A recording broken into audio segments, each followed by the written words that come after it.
Bienvenidos, vamos a hacerle un recap a los negocios Blue, el espacio con las noticias de datafx.com aquí dentro de Recap de Blue Radio, cerrando esta semana con mucha información económica. Antes de hablarles de los temas que abordaremos en nuestra emisión de hoy, los invito como siempre para que nos sigan a través de nuestras redes sociales. Ustedes nos ubican en @datafx. Esta noche estaremos hablando de la meta de inflación del Banco de la República, tenemos noticias sobre la tasa de usura en Colombia, sobre el desempleo en nuestro país. Tenemos información sobre salario mínimo en Colombia, noticias empresariales de Ecopetrol, de Canacol Energy, en fin, de Nu, muchas noticias que hemos preparado para ustedes. Bienvenidos. En Recap, indicadores económicos. Pero ¿cómo le fue al dólar, al Bitcoin, al café, a los indicadores más importantes de esta jornada? Cerrando esta semana, viernes 27 de noviembre, indicadores que nos cuenta Dari Belandia. Víctor, la carga de café subió y se comprará mañana en promedio 2.884.000 pesos. El petróleo europeo tipo Brent bajó a $63,20 y el estadounidense WTI también bajó y se ubicó en $58,55 por barril. La tasa representativa del mercado que regirá mañana cayó a 3.744 pesos con 43 centavos y el Bitcoin bajó 0,24% y se ubicó en $91.109. En Recap, resumen de noticias económicas.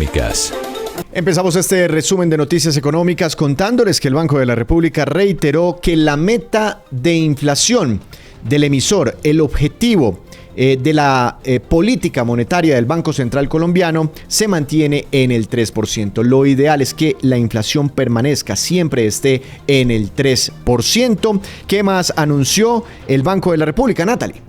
La Junta Directiva del Banco de la República reiteró que la meta de inflación del 3% sigue siendo el eje de su política monetaria, con acciones orientadas a mantener los precios dentro del rango establecido y asegurar un crecimiento económico y del empleo sostenible. El organismo proyecta que la inflación en 2027 converja plenamente hacia la meta. Según el emisor, las medidas recientes han ayudado a reducir presiones inflacionarias, aunque persisten desafíos internos y externos. Así que una cosa es la meta de inflación, llegar a ese 3%, y otra cosa es el pronóstico sobre la inflación. El ideal es llegar al 3%. En este momento Colombia tiene una inflación por encima del 5%. Llevamos varios años, como 3 o 4, inclusive más años, desviados de la meta de inflación. Y lo que está anunciando el Banco de la República es que apenas lograremos reducir desde ese 5% actual para llegar al 3% de la meta, esa meta se cumplirá, esa convergencia hacia la meta ocurrirá en el 2027 apenas. Es decir, el Banco de la República está reconociendo que en el 2026 tampoco llegaremos a la meta del 3%. En más información, a partir del 1 de diciembre aumenta otra vez la tasa de usura en Colombia. ¿En cuánto quedará? Dari. La Superintendencia Financiera reveló la tasa de usura para diciembre. La cifra quedó en el 25,02% para el último mes de este año, una alza frente a la cifra de noviembre del 24,99%. En la práctica, esta tasa busca proteger a los consumidores y evitar prácticas abusivas en el mercado financiero y comercial. Aquellos que apliquen intereses o cargos que excedan los límites legales en préstamos o ventas a plazo podrían enfrentar sanciones. Y una de las cifras económicas de esta jornada más importantes: desempleo, mercado laboral, porque en octubre la tasa de desempleo cayó desde el 9,1 hasta el 8,2% en Colombia. Sin embargo, se crearon cerca de 1 millón de nuevos puestos de trabajo en el último año, hasta octubre, pero la mayoría de esos puestos de trabajo son informales. Por eso vimos también un crecimiento en la informalidad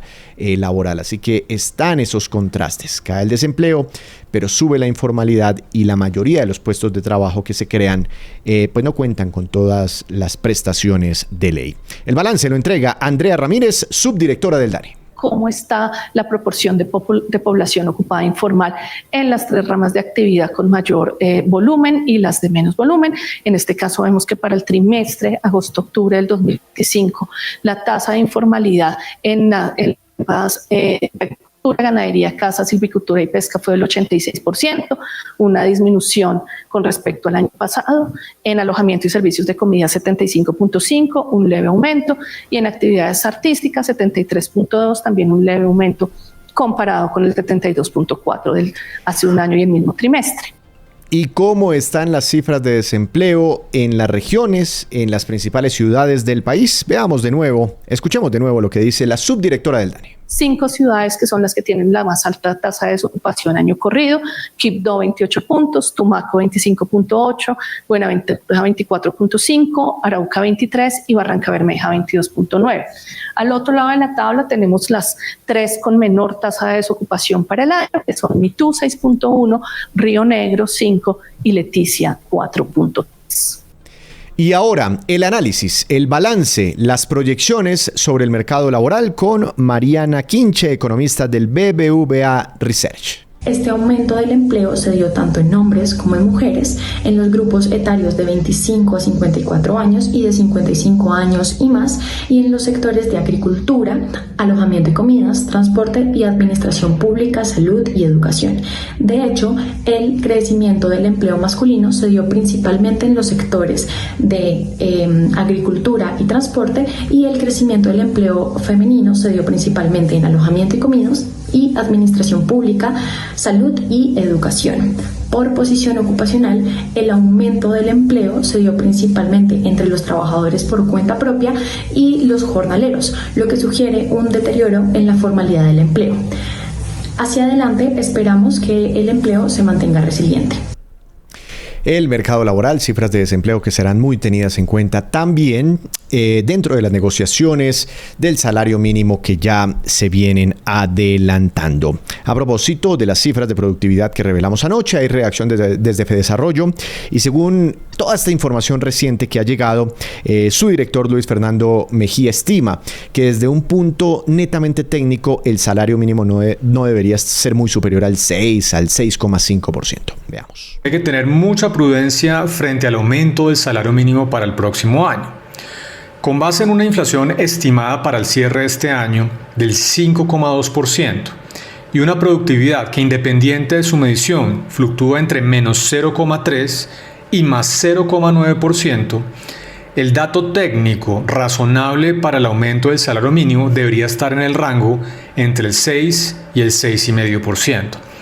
Este aumento permitiría que los trabajadores formales en un salario mínimo recuperaran el poder de compra asociado a la inflación de este año, que ratifico estará alrededor del 5,2% por un lado, y por otro lado evitaría efectos perjudiciales de aumentos muy grandes en el salario mínimo que podrían generar presiones adicionales en la inflación el próximo año, como ya está ocurriendo este año por un lado, y por otro lado incentivos a la generación de empleo informal, que también está ocurriendo este año porque cerca de la mitad de los nuevos trabajos creados han sido empleos informales. Las movidas empresariales, las divisas y la economía. Todo en el mundo de los negocios en Recap Blue. Regresamos para hacerle un nuevo recap a los negocios Blue. Tenemos noticias empresariales, entre otras, muy importantes para el sector de los hidrocarburos. Empezamos hablando de Ecopetrol porque, como cada cierre de año, anuncia el plan de inversiones para la vigencia siguiente. En esta oportunidad, para el año 2027, inversiones que llegarán casi a los 27 billones de pesos. ¿En qué se invertirá este dinero? Camilo. La Junta Directiva de Ecopetrol aprobó para 2026 un plan anual de inversiones entre 22 y 27 billones de pesos, incluidos bajo criterios de disciplina de capital. Cerca del 70% se destinará a exploración, producción, refinación y transporte, mientras que el 30% restante irá a transición energética, transmisión eléctrica y otras inversiones corporativas. La compañía proyecta producir entre 730 y 740 mil barriles equivalentes por día, mantener una carga de hasta 420 mil barriles en refinerías y transportar más de 1,1 millones de barriles diarios. Además, implementará un programa de rotación de portafolio para salvaguardar la caja y mantener niveles saludables de endeudamiento y rentabilidad en un escenario con el petróleo Brent a $60 y tasa de cambio de 4.050 pesos. A propósito de petróleo, de hidrocarburos, del sector energético, la USO, el poderoso sindicato de la USO, cambió radicalmente su postura frente a los yacimientos no convencionales, frente al fracking en Colombia. Hace 4 años, 5, la USO apoyaba a movimientos anti-fracking y ahora da un giro completo y le pide al gobierno nacional la posibilidad de explorar yacimientos no convencionales, utilizando por supuesto la técnica del fracking, por lo menos los pilotos, para ver si esa cosa funciona o no en Colombia. César Loza, presidente de la USO. Hemos finalizado un plenario nacional de dirigentes sindicales de la USO de todo el país y hemos tomado las siguientes decisiones. Primero, ratificamos la solicitud de no venta del Permian por el impacto negativo que tiene contra las finanzas de Ecopetrol. Segundo, le solicitamos al gobierno nacional la asignación de nuevos contratos de nuevas rondas para buscar reservas de petróleo y gas. Y tercero, una decisión determinante e histórica.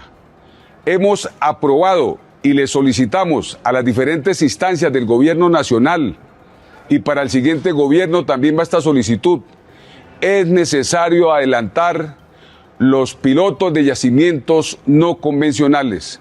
Son decisiones responsables pensando en la seguridad energética que requiere el país y en la defensa del patrimonio más valioso que tenemos las colombianas y los colombianos, como es Ecopetrol. A propósito de compañías relevantes para el sector energético, una que Ecopetrol no es que le esté yendo muy bien en términos de reputación, de gobierno corporativo, escándalo tras escándalo, y a eso se le suma el debilitamiento de sus cifras financieras. Pero hay una que la está pasando peor, y es Canacol Energy, que también negocia sus acciones en bolsa y que viene presentando dificultades financieras muy serias. Canacol Energy es el segundo mayor productor de gas después de Ecopetrol en Colombia, con una participación del 15% en el mercado, es decir, el 15% del gas que nos consumimos los colombianos es producido por Canacol Energy. La semana pasada les comentábamos, pidió un proceso de reorganización, reestructuración, allá pues tienen otro término, pero es el famoso proceso de reestructuración de deudas que conocemos aquí en Colombia, y está pidiendo que ese proceso sea reconocido también en Estados Unidos como en nuestro país. La noticia de hoy es que la Superintendencia de Sociedades reconoció ese proceso de insolvencia internacional de este gran jugador por la participación que tiene en el mercado. ¿Esto qué implica, Natalie? La Superintendencia de Sociedades informó que la Corte del Banco del Rey de Alberta en Canadá inició un proceso de insolvencia para Canacol Energy y varias de sus subsidiarias bajo la ley canadiense que permite reorganizar deudas con supervisión judicial. En este marco, se designó a KPMG como monitor y representante extranjero, quien pidió a esta superintendencia reconocer el proceso en Colombia y suspender medidas que afecten la operación de las filiales locales, como embargos o ejecuciones de garantías. El superintendente Billy Escobar aclaró que, abro comillas, este procedimiento no implica la apertura de un proceso local de reorganización o liquidación, sino mecanismos de cooperación internacional que permitan la continuidad del negocio y la atención ordenada de las obligaciones, cierro comillas. Con ello, las decisiones de la autoridad canadiense podrán tener efecto en Colombia, protegiendo el patrimonio de las sociedades y coordinando la insolvencia transfronteriza. En más información les contamos que y cambiando de tema, por supuesto, más de 47 millones de pasajeros se movilizaron por los principales aeropuertos de nuestro país entre enero y octubre de este año. Camilo. Entre enero y octubre de 2025, los aeropuertos de Colombia movilizaron 47,3 millones de pasajeros, un aumento de 804.000 frente al mismo periodo de 2024. En carga, se transportaron 478.903 toneladas, 13.080 más que en el año anterior, con un crecimiento destacado del 5,4% en operaciones nacionales impulsadas por aerolíneas como Atlas Air, Copa, FedEx y DHL. La Aeronáutica Civil resaltó que estos resultados muestran la recuperación económica y consolidan a Colombia como un actor estratégico en la aviación regional. En noticias del sector financiero, Nu sigue creciendo en Colombia y ya llegó a los 4 millones de usuarios en nuestro país. Detalles con Dari Belandia. Nu Colombia alcanzó 4 millones de clientes en el país, duplicando su base en el último año. En 4 años, la fintech pasó de ofrecer una sola tarjeta de crédito a un portafolio con cuentas de ahorro, cajitas, CDTs y préstamos personales, impactando al 10% de la población adulta y con presencia en más del 95% de los municipios. Según su gerente general, Marcela Torres, el crecimiento demuestra la disposición de los colombianos a adoptar alternativas digitales y la compañía seguirá enfocada en ampliar el acceso al crédito para quienes aún no cuenten con servicios financieros formales. Y cerramos con esta información del mercado bursátil colombiano porque hay un relevo generacional, hay un relevo en la dirección de la comisionista Acciones y Valores, una de las firmas comisionistas más antiguas en nuestro país. ¿Quién se va? ¿Quién llega? Nos cuenta Camilo Vázquez. Acciones y Valores anunció que desde el 1 de enero de 2026, Luis Felipe Aparicio Gómez asumirá la gerencia general en reemplazo de Rafael Aparicio Escayón, quien se retira tras más de 5 décadas de trayectoria y continuará en la junta directiva. Escayón, considerado el decano de la bolsa en Colombia, consolidó a la firma como una de las más antiguas del mercado y lideró hitos como la fusión de las bolsas en 2001. Aparicio, vinculado desde 2009, ha impulsado la transformación digital y el acceso de nuevos públicos y ahora dirigirá a más de 800 colaboradores con el reto de combinar tradición e innovación en un entorno financiero cambiante. De padre a hijo, Acciones y Valores, que ha estado en la historia, en la sangre, en el ADN del desarrollo, de la evolución, esta firma comisionista de bolsa del mercado bursátil colombiano, de nuestro mercado de capitales. Hasta aquí Negocios Blue, continúen con más programación aquí en Blue Radio.